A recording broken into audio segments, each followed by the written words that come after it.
Merci. Dans vos explications, maître, vous avez mentionné les principes des divorces négociés.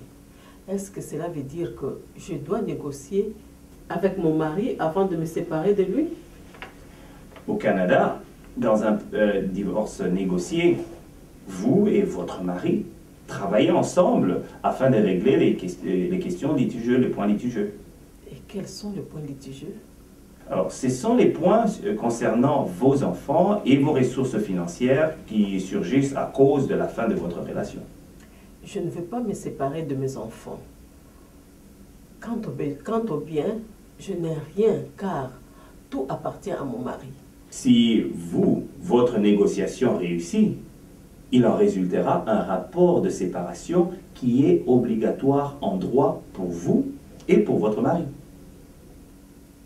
Et si nous ne pouvons pas être d'accord, si je dois me séparer de lui, je préfère avoir la garde de mes enfants. Je souhaite aussi un peu d'argent pour m'en occuper, une maison et une voiture pour nos déplacements. Vous voyez que vous avez besoin de négocier ces choses avec votre mari. Si vous et votre mari êtes incapables d'atteindre un accord négocié, il vous faudra alors aller en cour pour qu'un juge fasse un règlement à l'amiable. Pensez-vous, maître, que c'est la meilleure façon de se séparer? Madame, un divorce négocié a ses avantages. Il accélère le processus de divorce et il est bien moins coûteux et stressant que de passer à travers les cours et les tribunaux. Il ne faut pas aller en cours pour cela. Vous pouvez le discuter, vous et votre conjoint ensemble, et trouver un terrain d'entente. Une autre raison que l'accord de séparation qui en résulte peut être parfaitement adapté à la situation, contrairement à ce qu'une ordonnance à la cour pourrait décider. Oui, je vois. Je n'ai pas le courage d'aller en cours. Alors, dans ce cas, il y a 5 étapes qu'il vous faut suivre. Lesquelles, maître? Je trouve que toute personne doit apprendre ses obligations et droits en matière de droit familial au Canada. Pour le divorce, premièrement, vous devez avoir un avocat en matière de droit familial canadien pour vous conseiller sur vos droits et obligations ou à vous représenter. Je me sens déjà à l'aise avec vous. Pourriez-vous vous occuper de mon cas? Avec plaisir, si c'est ce que vous voulez. C'est vous que je voudrais avoir comme avocat, maître. Alors, considérez-moi comme votre avocat. Deuxièmement, donc, afin de résoudre le sujet de différends en matière financière, votre mari et vous devez vous préparer à un rapport financier. Rapport financier? C'est la première fois qu'on me demande ce genre de documents. Je ne sais même pas comment l'élaborer. C'est un rapport dans lequel vous allez divulguer vos revenus, vos dépenses, actifs et vos obligations. Les miens n'aura que quelques lignes. Je n'ai pas de biens propres. Pour les dépenses, est-ce que l'argent que j'envoie au pays pour la scolarisation de mes petits frères et sœurs et de mes parents compte-t-il comme dépense? Bien sûr que oui. Une fois le rapport financier fait, il faut que tous les documents financiers pour appuyer le chiffre du rapport. Quel genre de documents?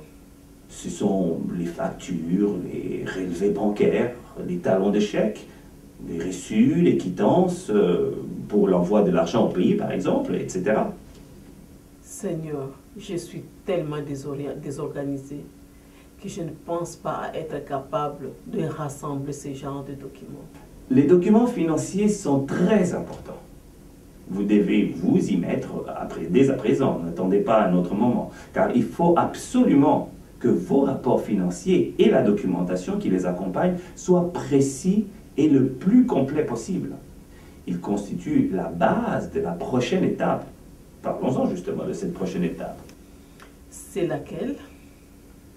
Elle s'appelle l'accord de négociation. Ce qui veut dire, je m'excuse, mais je me perds dans vos termes juridiques, maître. Cela veut dire qu'une fois que vous et votre mari aurez échangé toutes les informations financières nécessaires, vous pourrez alors commencer les négociations. Et on fait cela comment? Alors, il y a plusieurs manières de négocier un accord de séparation. Vous pouvez le faire vous-même en engageant un avocat pour négocier en votre nom, ou vous pouvez assister à la médiation avec votre mari. Allons-nous nous rencontrer une seule fois ou plusieurs? C'est possible de le faire en une seule très longue réunion, ou bien en plusieurs petites séances. Mais pourquoi cela? Parce que votre objectif est celui d'atteindre un accord avec votre mari sur les points litigieux le plus possible. Ok, je vois. Alors, une fois cela est fait, vous devez passer à la 4e étape, qui est celle de la rédaction d'un accord de séparation. Après que vous et votre conjoint avez conclu un accord sur toutes les questions soulevées, l'accord de séparation est rédigé dans un vocable juridique. J'espère que cela me sera compréhensible. Ne vous inquiétez pas, c'est mon travail de vous l'expliquer. Quelle est alors la dernière étape? La dernière étape est la formalisation et la finalisation. C'est-à-dire? C'est-à-dire, c'est une demande à la Cour pour un divorce non contesté. Une fois que vous et votre conjoint avez été séparés pendant une année, il est alors possible de faire un recours à un divorce au tribunal. En bon, moi j'ai pensé cette procédure entraîner un divorce immédiat. Non, madame. Il faut avoir un recours au tribunal au bout d'une année. Et si au bout d'une année, nous changeons d'avis, qu'est-ce qui va se passer? Ce serait l'idéal et cela vous éviterait la séparation. Gardez courage. Vous vous en sortirez quelle que soit l'issue. J'espère que je ne vous ai pas trop mélangé avec mes termes juridiques.